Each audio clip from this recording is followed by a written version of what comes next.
In this video, we watch gliders land next to sheep, Stu forgets how to drive Harry, and he also drops his breakfast.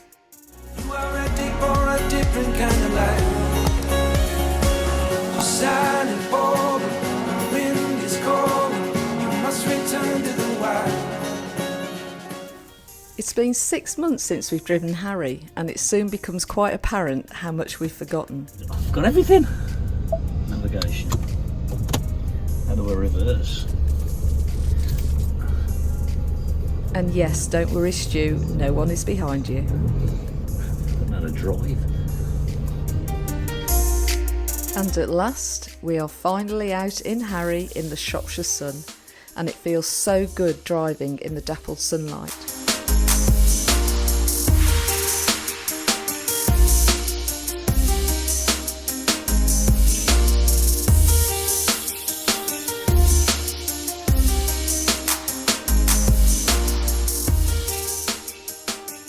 Good morning and welcome to the channel. My name's Stuart, James behind the camera, and our channel goes under the name of Getaway Geese. It's been some time since we done any filming. It was way before lockdown, probably last September, October I guess, when we last released something. So we're just off out for the first time in Harry. We're going to go off up into the Shropshire Hills, so we'll show you that.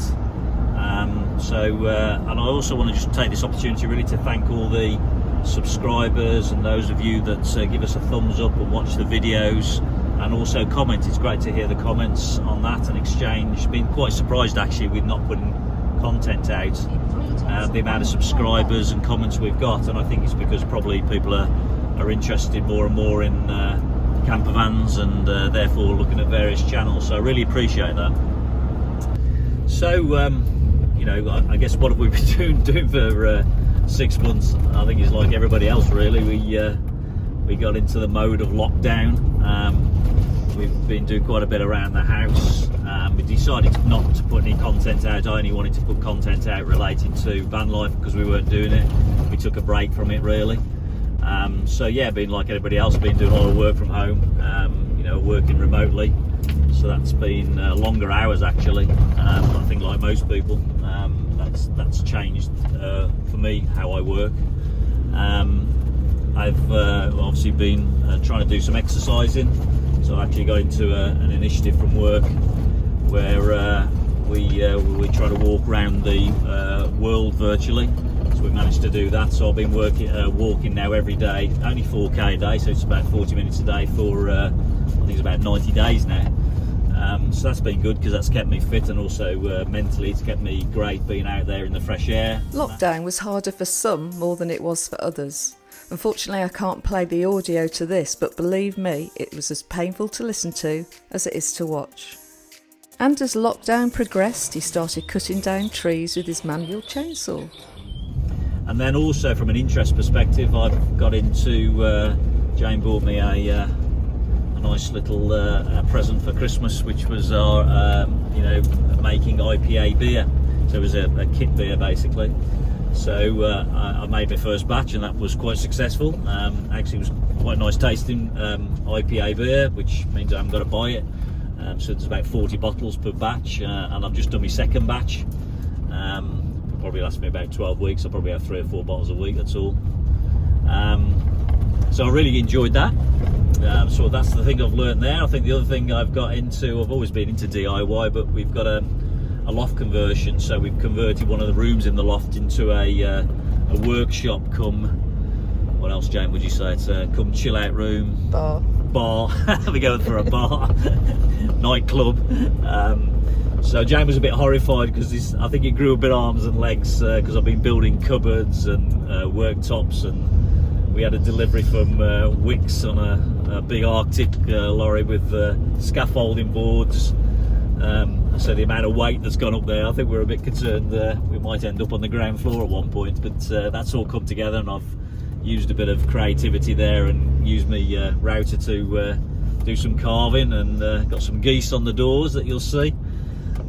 So yeah, that sort of kept me busy really, and just generally doing stuff around the house. So this is really the first time we've we've gone out, you know, in Harry in earnest and picked back up filming, which is interesting because doing all the mistakes we made in the first place, we're making them all again. So forgive me.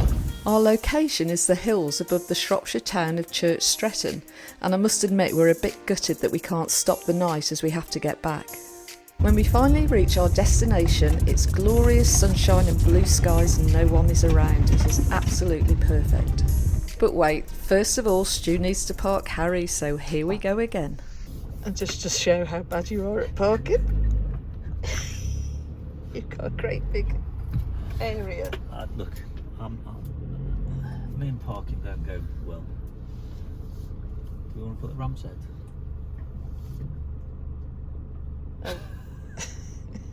I know you're not happy with this place. Oh yeah, So there you go. This is a great example of me parking badly. It's more about decision making problem I have. Which is weird because your job is decision It's making. Decision making, yeah. But when it comes to van decision making, I always feel as though. Oh, we're in I the hesitate. pond. Just don't have it. Crikey. That's it. Success. Are you sure? Maybe.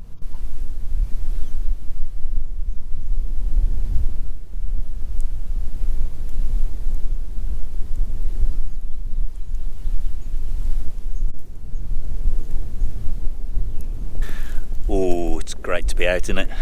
Hey, that's what having a van's all about, I think. Being out in the sunshine. For us, it's the remoteness.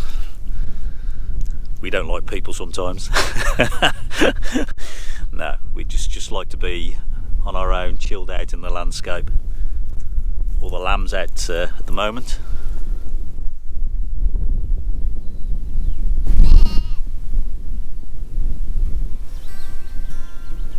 And we just sit back and breathe in the beauty.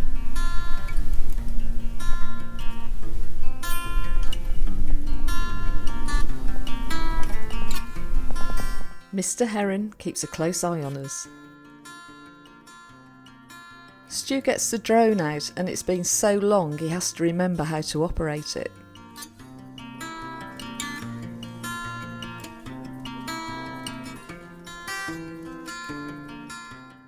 Thankfully, it soon comes back to him.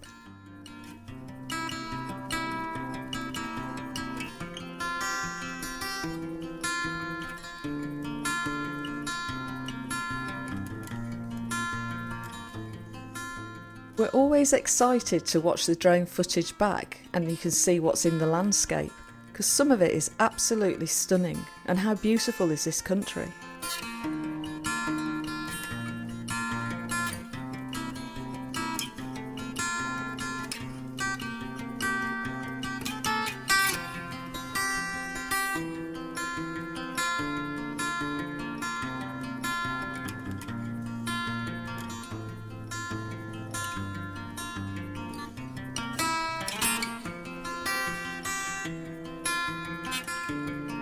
Stu manages to bring the drone back in one piece, which is always a relief.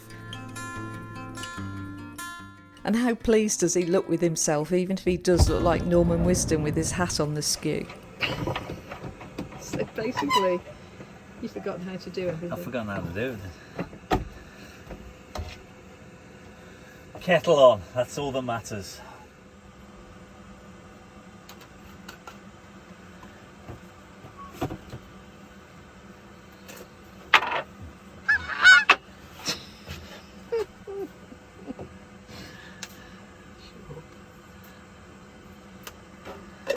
Sugar, it's bad for you. I know. 2 sugars. I've got it down to 1. I used to have 3. I've got it down to 1, and I'm back up to 2 now. I know. We all have our cross to carry, and 1 sugar.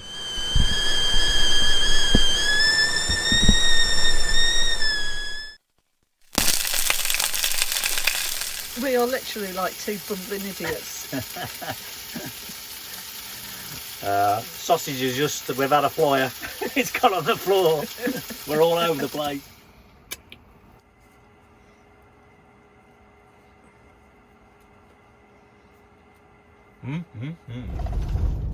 Eventually it's time to move on and once again enjoy the simple act of just driving in Harry and the views that come our way.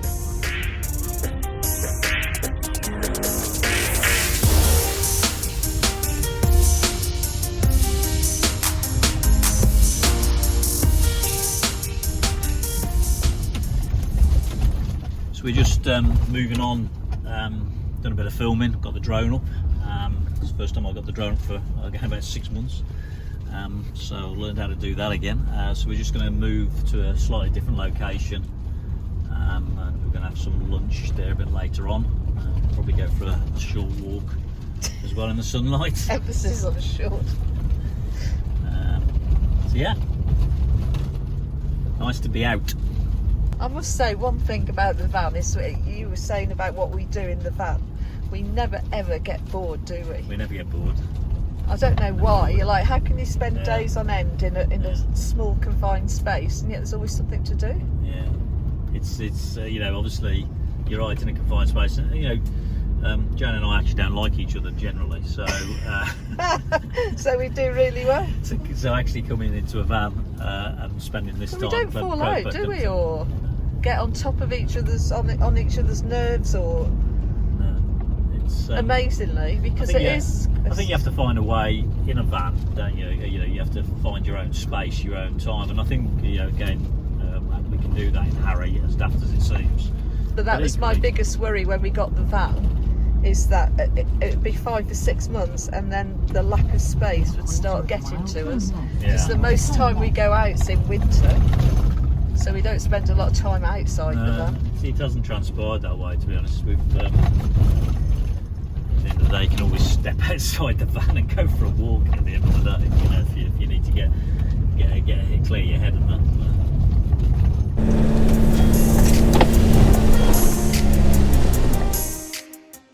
And a lovely tree-lined lane guides us back up to the hills.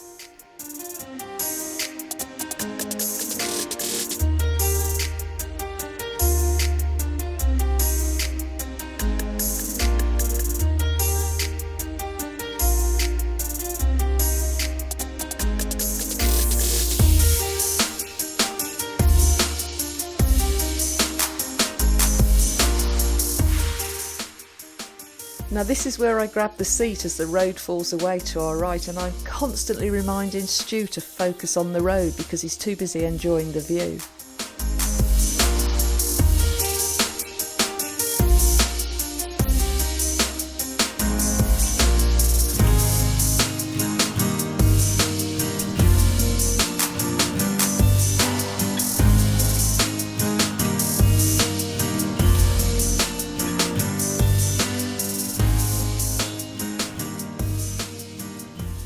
Driven somewhere where we are having flashbacks, because this car park here It's where we first flew the drone when we first bought it, and we came here just to learn how to fly it, I guess, at the end of the day.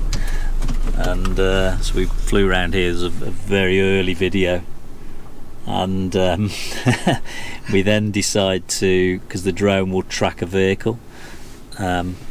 I've not done it since, weirdly enough. Maybe I'm traumatised by it. So we drove back up with the drone following us, a panning shot. You'll see those shots on the video. And then all of a sudden I lost connection with the drone and it disappeared, and we thought we'd lost it. We were panicking, absolutely panicking. Jane and I were up and down the hillsides in the heathers trying to find out where it might have crash landed and all that, trying to guess. And realised after we sat down and logically started to think about it, what had happened is, although we drove a mile that way. Stu, one thing we didn't do that day is sit down and logically think. No, in my head I went through that logical process. Eventually, after the panic had started to drop down, I realised that what had happened is the battery had hit a threshold, 25% or something like that, and it returned home, and I hadn't set home to be the vehicle. The home was this car park, so it travelled back a mile to this car park, and I ran all that back, and it was here parked on the side. Fortunately, there was two other people had seen it come in and not nicked it, and all that, because it was still filming, so I got this all on film that it actually done. So if you see the video, that's exactly what happened. But it was not one of those anxious moments, I guess.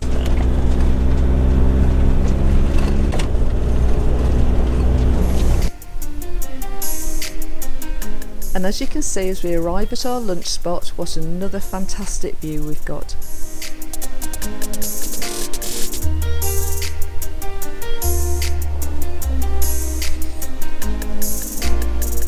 we're just up in, just above Church Stretton in Shropshire. Beautiful day. It's still a bit cold, but clear blue skies. So we managed to get the drone up earlier. So we just parked up in a different spot, and as you can see, the hills were quite high up, and that's Church Stretton down there. We're just going to go for a short walk, and then we're back to the van, and we're going to have cook a pilaf, our favourite campervan dish, and then we'll have another little tootle on around some back roads, probably park up again, have a cup of tea later on this afternoon.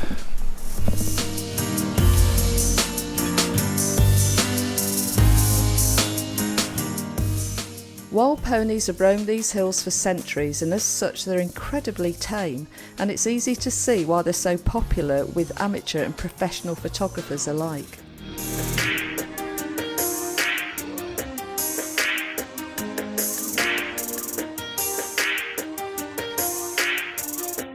Now Stu starts to get van separation issues where you start to feel anxious when you can't see your van. He starts to pick up the pace to get to Harry, and I sometimes think that he thinks more of Harry than he does of me. Is there anything you'd like to say about cooking? I'm waiting for my pilaf. It's been a bit stressful because we're not used to. I'll show you the results. I was going to record it.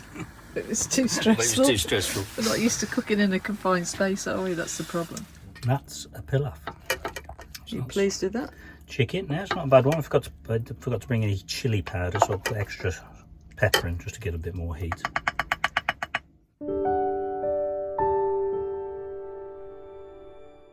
Off we go again, and we feel really lucky when we see that the Glider Club are flying today. Oh, okay, watch the sheep. I wonder how many sheep have been killed in their history. Oh, we did that well. I don't think we saw that one go off. Blue, he must have gone away for a long time because we haven't seen that one take off, I don't think. Oh, that's alright, I thought he was going to go in the other. There is something that is so peaceful about gliders, which is due to how quiet they are. They were literally going over our head, and we didn't even know they were there until we could see the shadow. The gliders seem to be up in the air for about 15 minutes before they land, and then someone else jumps in and off they go. Apparently the record flight for this club is 222 kilometres, but I've got to be honest, I wouldn't go up in one if you paid me.